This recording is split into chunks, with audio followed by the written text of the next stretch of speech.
भारतामध्ये अस्पृश्यता ही कायद्याने आणि राज्यघटनेद्वारा सुद्धा प्रतिबंधित आहे. मात्र आजही तिचं अस्तित्व आपल्याला सर्वत्र पाहायला मिळतं, वेगवेगळ्या स्वरूपात.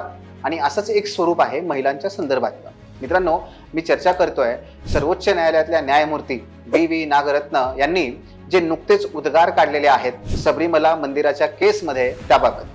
मित्रांनो, 2018 मध्ये 5 सदस्यीय एका घटनापीठाद्वारे सबरीमला टेम्पलचा जो निर्णय होता, तो निर्णय काय होता? निर्णय असा होता की ज्या महिला अजूनही मेन्स्ट्रुएशन एज म्हणजेच काय मासिक पाळीच्या काळातल्या आहेत त्यांना मंदिरामध्ये प्रवेश असणार नाही.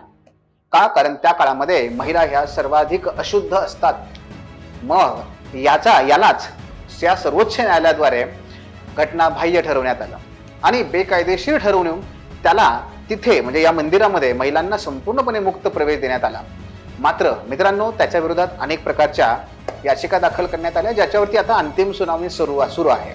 आणि त्यामध्येच बी नागरत्ना यांनी हे उद्गार काढले. त्या म्हणतात की हे कसं काय तुम्ही खपवून घेऊ शकता की भारतामध्ये जिथे दर महिन्याला 3 दिवस महिलांना तुम्ही अस्पृश्य मानता आणि 4थ्या दिवशी ते अशुद्ध मानता, कोणत्या आधारावरती? मित्रांनो, हे सगळं समजून घ्यायचं असेल तर समाजशास्त्राचा आधार घ्या. समाजशास्त्रज्ञ लुई दुमॉन्ट यांनी एक सिद्धांत मांडला जाती व्यवस्थेसंदर्भात. तो होता प्युरिटी अँड पोल्युशन, शुद्धता आणि प्रदूषण.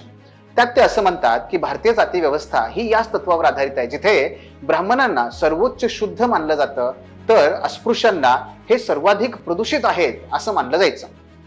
आणि महिलांना सुद्धा ही जाती व्यवस्था त्यांच्या या मासिक पाळीच्या काळामध्ये सर्वाधिक अशुद्ध मानते आणि अस्पृश्यांप्रमाणे वागणूक द्यायची. मित्रांनो, याच बाबीकडे समाजशास्त्रज्ञ ब्राह्मणी पितृसत्ता म्हणून देखील पाहतात, ब्रॅह्मॅनिकल पॅट्रिआर्की, की जिथे फक्त पितृसत्ता नाही तर जाती व्यवस्था आणि पितृसत्ता एकत्र येतात, महिलांचं शोषण करतात, तिचं दमन करतात. मित्रांनो, या घटनेकडे आणखी एका समाजशास्त्रीय संकल्पनेच्या माध्यमातून पाहता येतं आणि ते म्हणजे मॉडर्नायझेशन ऑफ इंडियन ट्रॅडिशन. हो, एका बाजूला भारत सरकार महिलांना समान हक्क देत आहे, समान संधी देत आहे आणि ते आधुनिकीकरणाचं पाऊल आहे. पण दुसऱ्या बाजूला भारतातल्या परंपरा मात्र अजूनही बदलत नाहीयेत. त्या तशाच आहेत, त्या पारंपरिकच आहेत.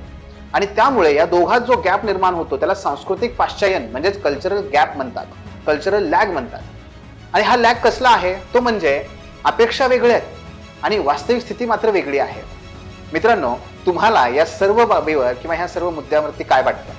आपण कॉमेंट बॉक्समध्ये चर्चा करूयात. नक्की कॉमेंट करा. धन्यवाद.